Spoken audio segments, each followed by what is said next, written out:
At this time each Sunday, the National Broadcasting Company presents H.V. Kaltenborn, Dean of Radio Commentators, who today will analyze and interpret the day's startling news from the Pacific. Mr. Kaltenborn. Good afternoon, everybody. Japan has made war upon the United States without declaring it. Airplanes, presumably from aircraft carriers, have attacked the great Pearl Harbor Naval Base on the island of Oahu in the Hawaiian Islands and have attacked Manila, capital of the Philippines. There has been damage. Some fires were started. About 50 planes participated in the attack on the Hawaiian Islands. Many, according to a bulletin that has just come in, were shot down. This attack occurred at the very moment when Ambassador Nomura and Special Envoy Caruso were at the State Department discussing the possibility of peace between Japan and the United States.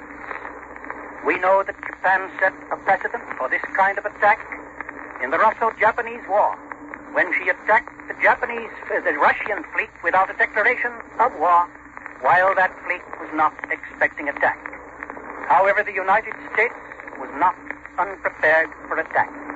Anti-aircraft guns immediately went into action and were responsible for bringing down many of the Japanese planes.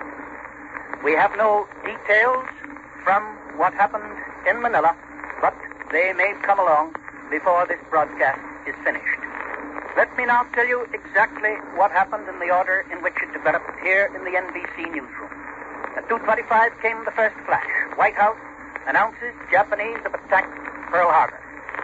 10 minutes later came this announcement from the White House that Japanese airplanes attacked Pearl Harbor and all naval and military activities on the island of Oahu.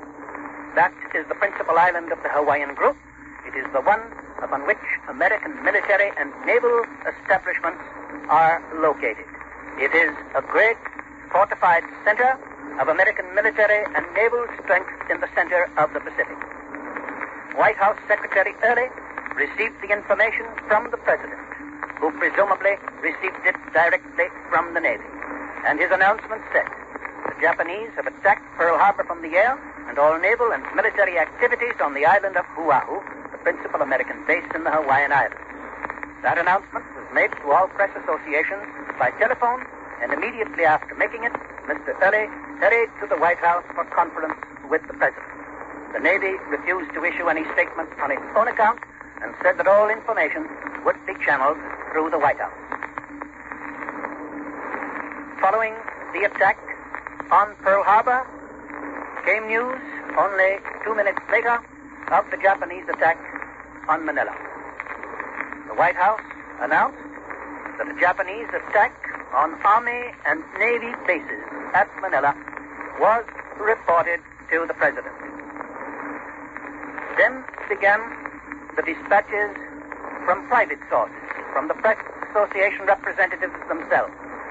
The United Press reported that Oahu Island was attacked by unidentified airplanes. It is natural that the press correspondent does not know just what particular nationality planes belong to, but the Navy knows Japanese planes when it sees them.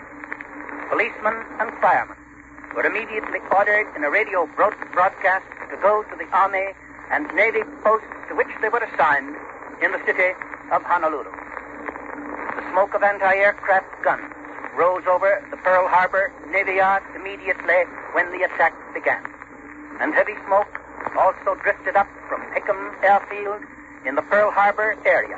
This apparently from the fires set by incendiary bombs.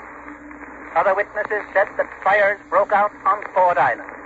Ford Island is an important military island located in the center of Pearl Harbor, and many military establishments are located on that island. The dispatch from Fort Shafter in Hawaiian Islands, which came by telephone from Honolulu, states that 50 unidentified airplanes attacked the island of Oahu. The main targets appeared to be Hickam Field and, of course, the great naval base at Pearl Harbor. So far as is known, the attacks on Hawaii and Manila were made wholly without warning. This is the first sentence of a statement that has just come from the State Department in Washington.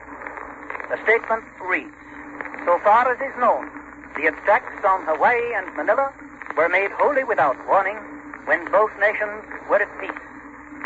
And they were delivered within an hour or so of the time that Japanese Ambassador Nomura and Japan's Special Envoy, Mr. Caruso, had gone to the State Department and handed to the Secretary of State Japan's reply to the Secretary's memorandum of November 26. You may remember that yesterday we received the reply from Japan to the President's comment and request for information with regard to troop movements in Indochina. This afternoon, Mr. Caruso and Mr. Nomura bring to the Secretary of State the reply to Mr. Hull's general memorandum in which he called for a return to the basic principles of international law. The State Department goes on in its special statement just issued. Quote, as soon as the information of the attack was received by the War and Navy Departments, it was flashed immediately to the President at the White House. The President directed the Army and Navy to execute the previously prepared orders looking to the defense of the United States. And you may rest assured that both our Army, and particularly our Navy and our Air Force, were not caught by surprise by this attack. They knew what they might have to expect, and they were ready for anything that might happen. They have been ready for a long time, and their readiness has been developed increasingly in recent weeks and days. Let me go back to the telephone message that came from Fort Shasta, Hawaii. 50 unidentified airplanes attacked the island of Oahu today. There's a first point. It indicates that it was a relatively small aircraft carrier that brought these planes. However, it's possible, of course, that these first 50 will return and that then others will take off and continue the attack. However, since the element of surprise is now over, it seems less likely that this particular aircraft carrier will linger very long in the vicinity where the great mass of the United States fleet is located. We'll get news of naval action before long. The main targets, this dispatch again declares, were Hickman Field, the great airfield, and the great naval base at Pearl Harbor. Obviously, bombing the airfield is intended to prevent the taking off of planes which would seek out the aircraft carrier or of fighting craft which would attack the attacking bombing planes. Here is information received by NBC from Honolulu. It says that the air attacks on Hawaii were staged by unidentified planes flying at an altitude of about 20,000 feet. Bombs fell near the building housing the Honolulu Advertiser. So far, there are no reports of damage. The defenses on the island immediately went into action. Anti-aircraft guns sent showers of shells into the air. Obviously, if the Japanese know what they're about, they will not waste their bombs on the city of Honolulu. They will concentrate them on the important military objectives at adjoining Pearl Harbor. Here is something from the White House.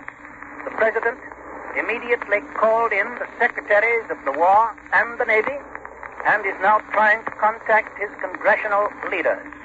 That's the end of the statement that has just come from Washington. The latest information that they have in the capital is that the attacks are still in progress. That would be natural enough, since obviously this is the beginning and not the end of an important military action. We've just had word from Washington that an Army transport carrying lumber has been torpedoed 1,300 miles west of San Francisco. This is further evidence of a carefully, long-planned attack against the United States. This is evidence that Japanese warships, Japanese aircraft carriers, Japanese planes, Japanese submarines have for some time been en route to their stations for the attack on the United States, which is now underway. London was naturally electrified by the news of the air attack on Hawaii and on Manila.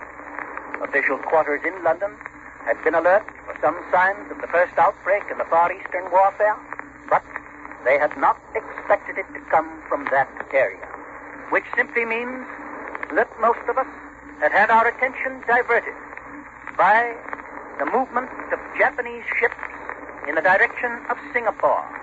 Yesterday, you remember that the President had word that a large Japanese convoy was entering the Gulf of Siam. We have had word that large numbers of Japanese troops have been gathered in Indochina. And it is evident now that this was something of a blind, something to make us think that no nearer attack was impending.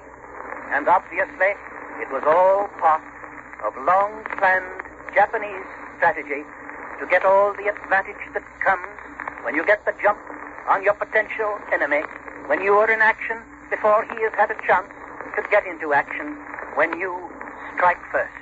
And that is exactly what Japan has done. There are unverified reports from Pearl Harbor that a foreign warship has appeared off Pearl Harbor and has begun firing at the defenses in that highly fortified post. The sound of cannon firing comes to Honolulu, to the UP correspondent, I believe it is, who is telephoning this story to the San Francisco Associated Press office. So it is the AP correspondent who tells us that there are unverified reports of a foreign warship appearing off Pearl Harbor. However, remember that the basis for that is cannon fire. And obviously, with bombs exploding in Pearl Harbor, with anti-aircraft cannon roaring in action, it is quite possible that it is these noises and not the attack of a warship on Pearl Harbor that was responsible. It seems unlikely that the Japanese, with such few fleet units as they could spare for an attack on Pearl Harbor, would risk those units in a direct attack on the great defenses of that naval base. Presidential Secretary Early declares this afternoon that so far as is known now, the attacks were made wholly without warning, at a time when both nations were at peace, and were delivered within an hour of the time that the Japanese ambassador went to the State Department to hand in the reply to the Secretary's memorandum of the 26th. Secretary of State Cordell Hull, today, according to a bulletin just in from Washington, angrily told the Japanese peace or war envoys that their government's answer to his recent document on the United States position in the Far East was crowded with infamous falsehoods and distortions. That frank speech from the Secretary of the United States to the envoys of Japan, it indicates the end of peaceful relations. It means that those envoys will be sent packing home, and the United States, through no fault of its own, without anything for which it is responsible, at the very moment when it was finally making a last effort to maintain peace, the United States has been attacked, and the United States will know how to answer that attack. Good afternoon. You have been listening to Mr. H.V. Kaltenborn, noted news analyst. This is the National Broadcasting Company.